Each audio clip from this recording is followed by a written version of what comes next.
be doing the first half of the show with him. There are a lot of stories that continues to make headlines as far as sports concerned. Here within the city, we have, as I said, the Arua district, we have, you talk about the other stories that are breaking from the other parts of the country. You talk about the Star Times Uganda Premier League. On Thursday, there was one game on the card between Arua Hill Sports Club and the team that's Vipers. Yesterday, we talked in length about the game, and also yesterday, equally 3 games were played. How the games went, we'll also be talking about that one. And the games are continuing today with the 3 fixtures to be played. And also in the second tier of Ugandan football, that's the Star Times FIFA Big League games are also bouncing back tomorrow.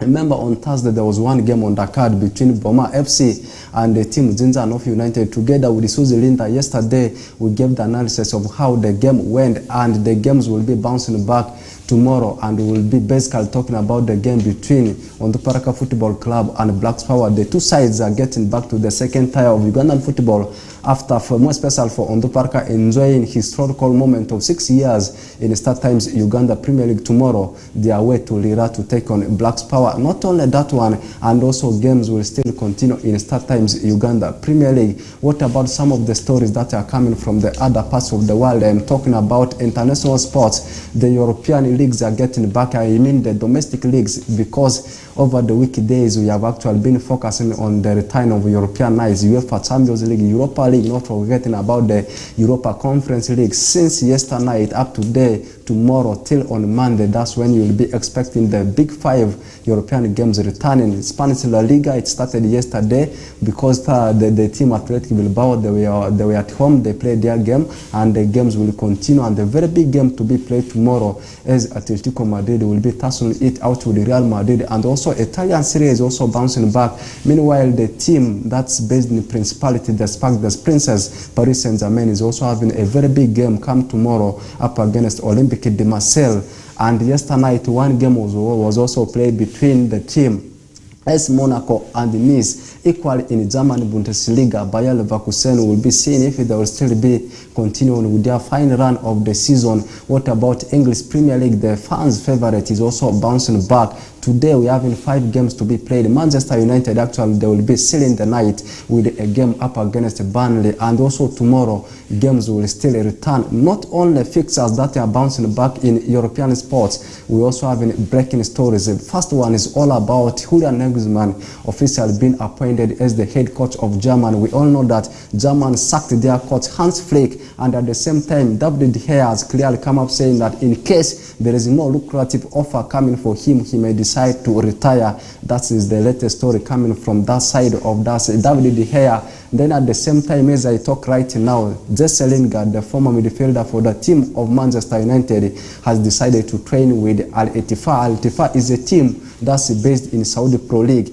He has not signed for the club, but he has decided to spend 1 month doing training with the team of Al Ettifaq. Will be giving detailed information about that one. And also another breaking story is all about a history being created by Milner, James Milner, the guy who had played for so many clubs, and he becomes the first English player to represent different English clubs when it comes to the European night. He represented Aston Villa, you talk about Newcastle, Liverpool, Manchester City, and as I talk right now, he's playing for the team of Brighton and Hove Albion.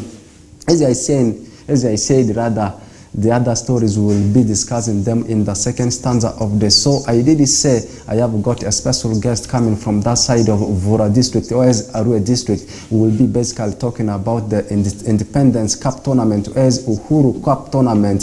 So he is the public relations officer for the district managing football. You first introduce yourself to the viewers. Thank you very much. My name is called Awio Norbert. I'm the Public Relations Officer, Arua District Football Association. I'm glad to be here with West Nile TV today. Okay, thank you so much. He has already introduced himself to the viewers. We will be starting with the reason as to why they have organized the tournament, because we all know that we are only a few days away for the country to celebrate the independence. Is it the first time we are seeing the district organizing the tournament, or as previously it has been there, or will it also be continuing each and every year Uganda celebrates its independence? Will it be there? Has it been happening, or is it the first of its kind you have come up with such kind of a decision to see that clubs participate in the Independence Cup tournament? Yeah, thank you very much. In fact, the reality is we are a new district football association that has come in place. Initially, it was the Greater Arua district. So as of now, we have Arua district on its own and Arua city on its own.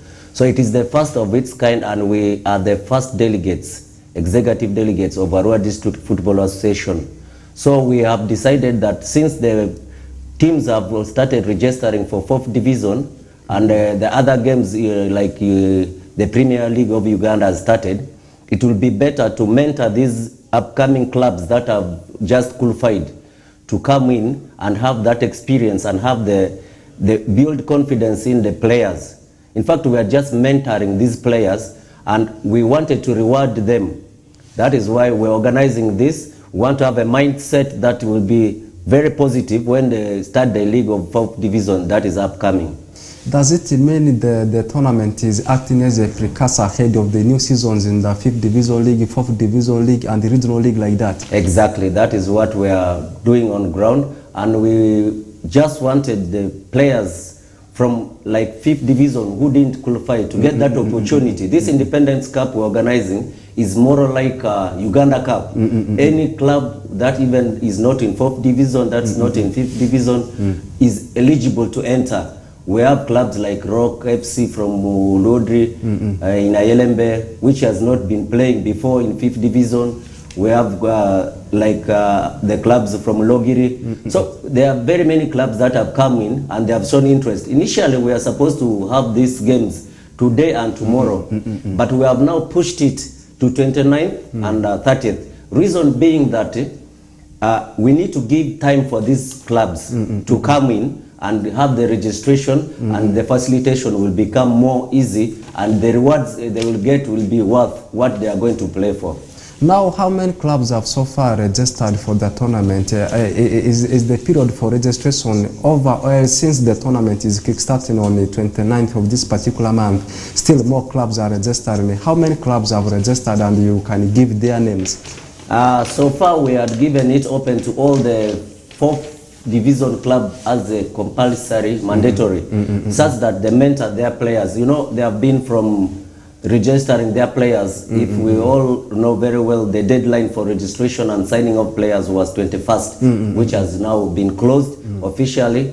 And Arua district has in total 17 clubs, but out of the 17, we have 16 which have clubs that are going to be participating in 4th division. It was compulsory for them, but though some have not yet completed, we have given this extension such that they can have the time to get in sponsors to put them in the league, as we are going to have the Independence Cup, and they will have been already set by 29th. That's our belief, and that is what I trust is going to happen.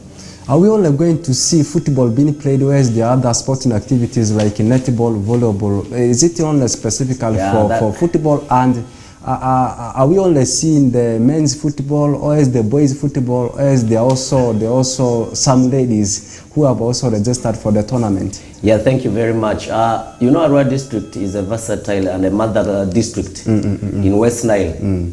Most of these districts went out of Arua district. Yes. So Arua district has nurtured the talents. So we are not only focusing on the men's football. We have women's teams. We have women's team like Karakafe, we have Jono Ivo, we have Ringili, to mention but a few. We are involving the women in football. And if time will allow, we shall have also the netball with time. But as of now, we are yet putting in football for both women and the male counterparts. That is going to be played at where the district is going to hold its celebrations. Now, to be specific, how many ladies teams have registered? As of now, we have two ladies teams that have confirmed their participation in the finals.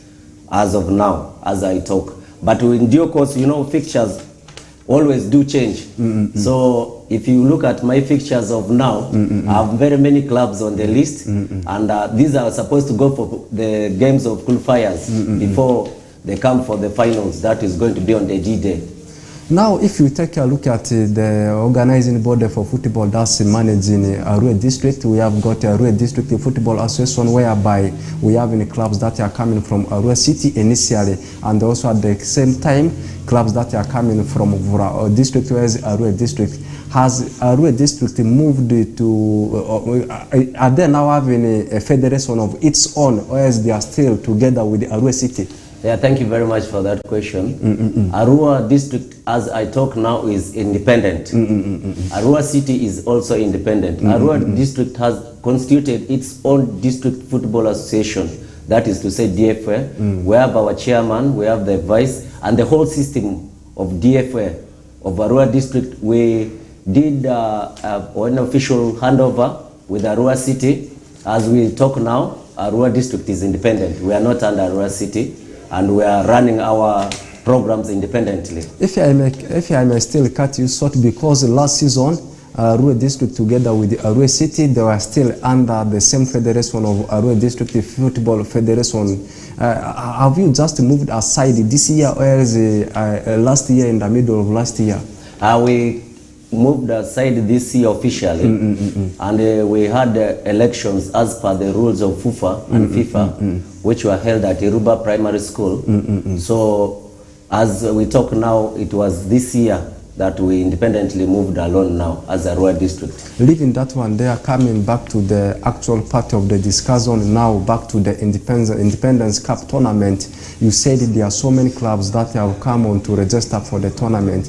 Are we seeing, because Vura District, whereas Arua District, they are also having clubs that they are playing in West Nile Regional League in Nyagaki Zone. They are having clubs that they are playing in 4th Division League. You talk about clubs like Ovisoni, Vura United, and then at the same time, upcoming clubs that are going to play in the 5th Division League.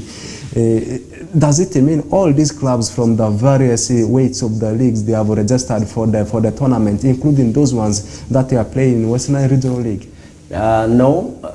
As I talk now, in Arua District, we have one club that is in playing regional.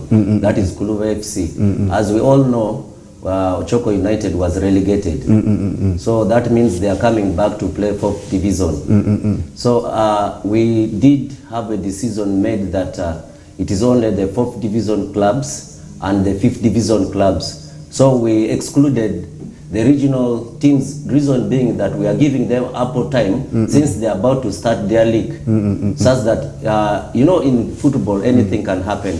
We are going to minimize on, we are looking at minimizing on the injuries of players and fatigue. You know, players, when they overplay, they always have that fatigue and trauma.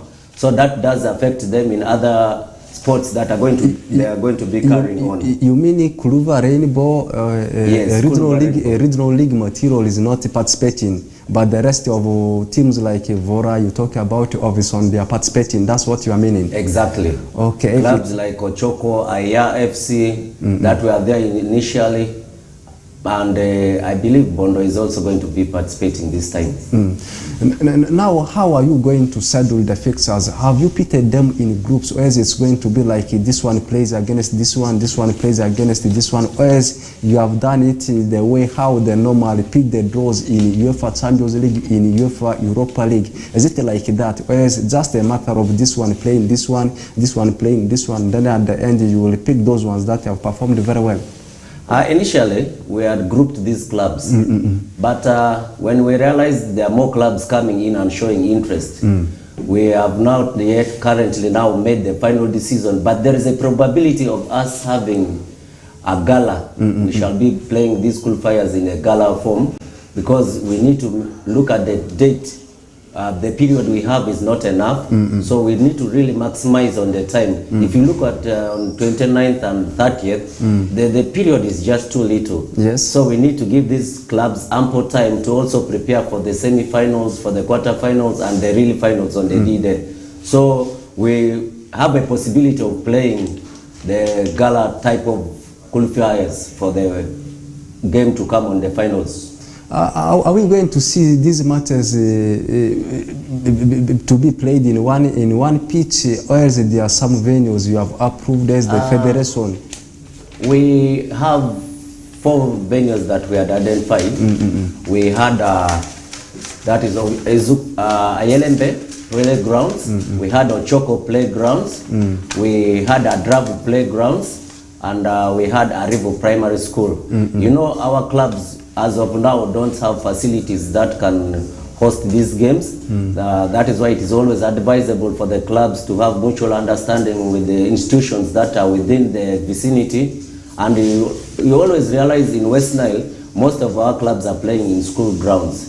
So that is what is going to be happening. So these are the 4 venues that we shall be using. Ayelembe Primary School, we shall be using Ochoko Primary School, we shall be using Adravu Primary School, that is in Nogiri, then Arivo Primary School.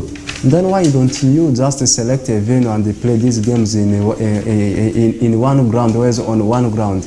The reason is being that we are looking at minimizing the transport costs for these clubs. If you look at the distance, feeding the players, transporting these players, and as you know, most of our clubs, they are community. Okay, if I may interject a bit, which means clubs that are close to Iruba will play their games at Iruba. Those ones that are close to Ayelembe, they will be playing their games at Ayelembe. That's what you are meaning? Exactly. That is how they are going to do the grouping. How long will the tournament take place? We are looking at a period of 29th and 30th to be for the qualifiers. Then we are going to fix a date in between 30th and 9th of October for the quarterfinals and the semi-finals. And of course, as we know, the D-Day for the finals is on 9th of October. So between that period, the clubs and the players must always be prepared. Are we going to see these games to be played every day or on weekends? These games are going to be played on weekends. That's why I was saying it is probably going to be in a gala form. Reason being that our institutions are hosting the schools. They are hosting the children from Monday to Friday.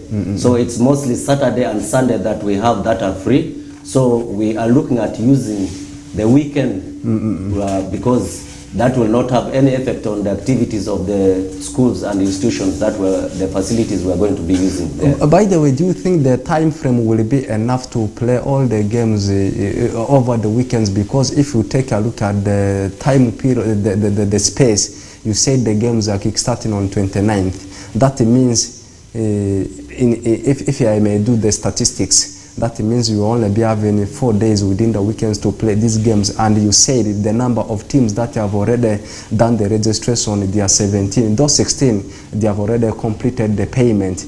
And more clubs, I guess, they are still coming. Do you think the period of 4 days will be enough to manage all these games, leaving aside the other day for the finals? Yes, I believe that is enough day. If you look at the organization of the previous 5th division to qualify for the 4th division, we just had 4 clubs that were there in Arua district as per the qualifiers. Initially, then we had not yet come out of Arua city. We were able to manage in 2 days. So I believe these days are just too much. If we can finish in 2 days, and the clubs were more than what they are today. I think we are talking of around 24 clubs. If we could manage 24 clubs, I don't think 17 or 16 will be of any problem. Or even up to 20, we shall be able to handle that. You said, I remember you said the 2 women's teams, they have already registered for the tournament. Yes. Does it mean in case we will not be in position to see other ladies team registering for the tournament, are we just going to see the 2 teams for the ladies going to the finals? Yes, exactly. That is going to be it. Because they will not have to go for the playoffs. They are just going straight for the finals. Then how are you going to do the awardings? You know, we have grouped our awardings according to the first winner that is going to be going out with the trophy. Then they will be receiving some award on that day. Both men's team and the ladies team. Both men's and ladies team. They are going with trophies. Then for the issue of gate collection, are we going to see some of these, or is the venues you have already approved be gazetted such that you have gate collections? Or is the community members, they are just going to access the games for free? This being the first time, we are yet giving these games free of charge. And as you know, we are also having financial constraints, but we believe we shall have sponsors coming in to support us and to sponsor. And I would like to urge the communities and the hotels, the business partners in Arua district to come up and visit the DFA's office, because we are looking for sponsors to sponsor this game, though we have had some who have come into wanting to partner with us. So if you are there and you're ready, we are also ready to go with you. So just come to the DFA office that is located at Ovisoni, that is Ovisoni Township, near Bura Customs, just opposite the market. That is where you are going to get the DFA's office, and you subscribe with us. We put you on as part of the sponsors for this Uhuru tournament, which is going to be a history written, and it's going to be very memorable. Are we only going to see, still concerning the issue of the awardings, are we only going to see the champions both from the ladies team and also from the men's team receiving the gong? If I may put it this way, are we going to see the trophies being awarded to the winners, or is the trophies will go with maybe something like a cars, like that? The trophies are going to go with the automatically, they are going with the cash. You know, as I already told you, we are looking at sponsors that are coming in to sponsor this tournament. And it being the first of its kind in our district, that is Arua district, I believe very many are going to come in. And we really want to thank West Nile TV for being part of us. We are really proud of you. And we know you people love sports so much. And you are going to push this for us. And as the day comes, we shall also come to appreciate and say thank you very much for showcasing us there into the world. Still back to the issue of awardings, we have only talked about, in fact, we have only talked about awarding the champions from the two categories, ladies team and also at the same time men's team. Like, you know, in a tournament like this, you will be expecting the top scorer, most valuable player, the best coach, maybe those categories. Are we not going to see those people not receiving the awards? You know, in football, everything is considered. We have a constitution that runs football. And these awards have to be according to the constitution. That means if we are giving a trophy, there must be a golden boot for the top scorer. There must be the best player of the tournament that is going to be there, and the best lady of the tournament. They are always, we take into consideration all the rules and regulations of FIFA and FUFA. So the awards have to go according to the constitutions of FIFA and FUFA. So we have to consider everything. We are not putting out any of the awards. So every award is going to be there.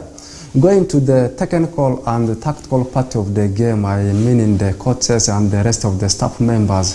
In some of these districts we have in the country, some of the districts normally allow trained coaches to take charge of teams.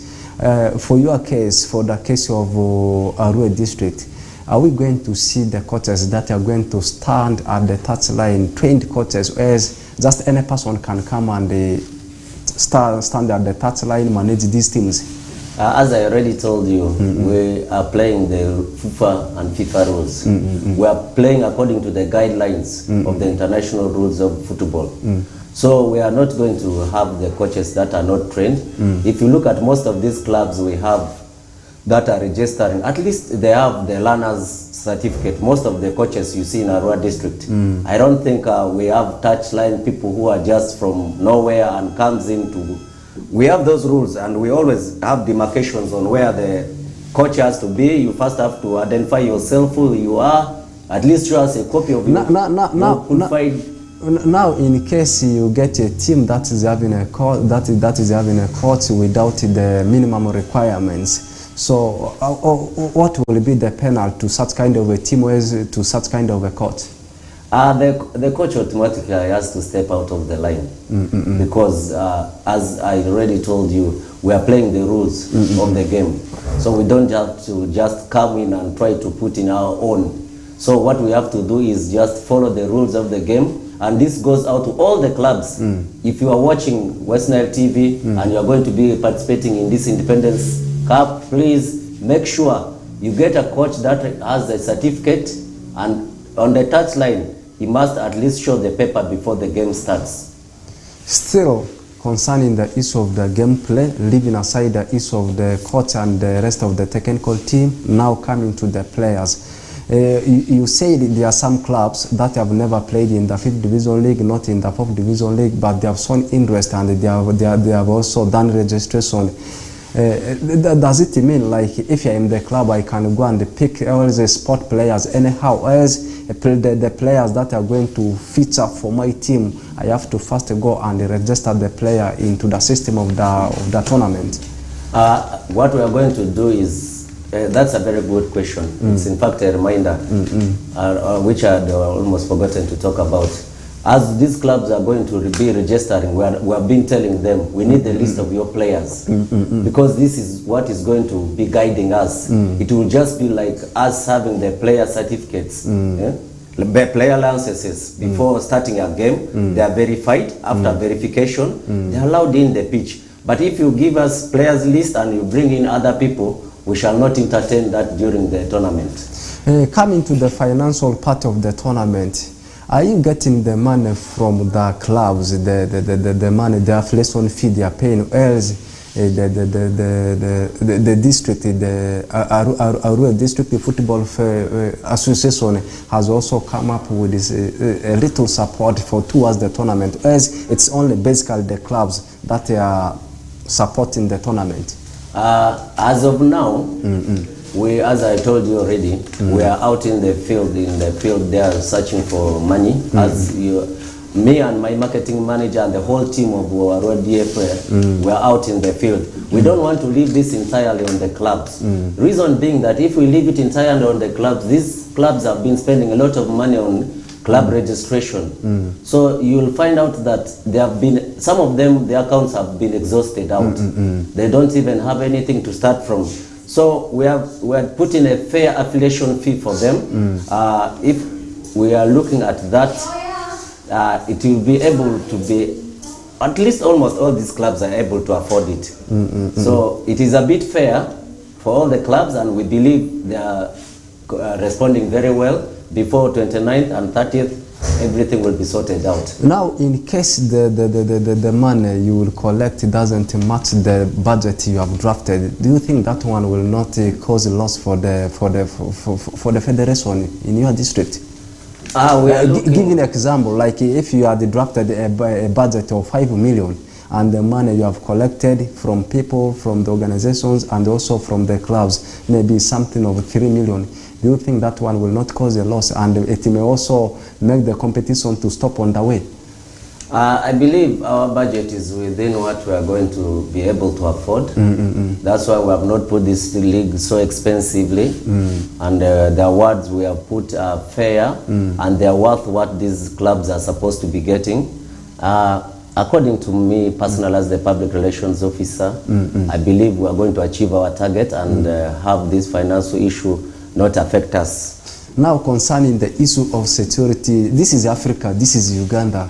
Hooliganism cases are always there. Are we going to see the federation in your district coming up with the security forces when these games will be taking place? Obviously, I believe when the district held the inter-institutional games at Iruba, you really saw what was there on ground. We had the police full force. We're always in touch with the security, and they're always in touch with us. I don't think that they will be able to hesitate to give us security. We are always there with them. There will be full force security. As usual, it's always cooperation between the DFA and the security of Arua district. And now, with that lengthy discussion, what last message can you tell to the community members? The last message is I expect everybody to be there for the finals, from qualifiers up to the end. And if you're out there, you have your business and you want to promote it, please come to the DFA office, support, and we make our district grow. And we nurture the talent that we have. We have a lot of talent, but if we don't tap into it and nurture it very well, it is just going to die. And I would like to urge all the clubs that have not participated in this next season. We are coming full force with another Independence Cup. Please be prepared. If you have missed this season, you are not going to miss the next one. Thank you.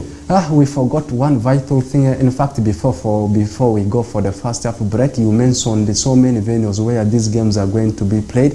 And you know, there are some football fans that will always be targeting the day for the finals. Can you tell us when and where the finals will be played? Oh, thank you very much.